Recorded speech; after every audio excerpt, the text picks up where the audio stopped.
Le Maroc est un pays expansionniste et agressif. Ce sont là les propos de Francisco Bendala, expert espagnol en sécurité, qui accuse ce pays d'avoir tissé un réseau d'espionnage dans toute l'Espagne et de mener une véritable guerre, non pas militaire, mais une guerre sous diverses formes dans laquelle les renseignements marocains sont le fer de lance. L'expert en sécurité affirmait sur une chaîne de télévision espagnole que le Maroc profitait de l'existence d'un certain nombre de traîtres au plus haut niveau des institutions et des partis politiques espagnols pour les approcher et les corrompre afin de se conformer aux agendas de Rabat et de soutenir ses positions. Selon le spécialiste, l'ambassade, les consulats ainsi que les associations marocaines établies en Espagne sont ainsi utilisées par le renseignement marocain comme centre d'appui pour s'infiltrer et détecter les personnes à corrompre. Par ailleurs, le journal espagnol Le Confidentiel a révélé dans une enquête détaillée le recrutement d'une journaliste,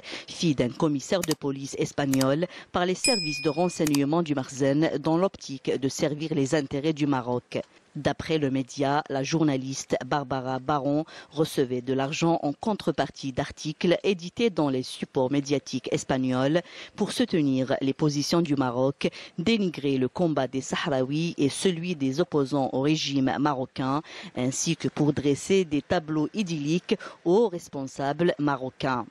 Depuis les révélations sur l'utilisation par le Maroc du logiciel espion de fabrication sioniste Pegasus, la boîte de Pandore de la diplomatie du Marzén a volé en éclats, exhibant à une cadence effrénée l'étendue de la perversité et de la déloyauté du Maroc dans la gestion de ses relations internationales. Sur fond de corruption et d'espionnage, cette diplomatie subit le retour du bâton de ses forfaitures. Pegasus, corruption au Parlement européen, lobbying abject et financé à coups de dizaines de milliers d'euros dans les médias occidentaux, les organisations internationales et les organisations non gouvernementales, le Maroc est en phase de perdre toute crédibilité sur la scène internationale.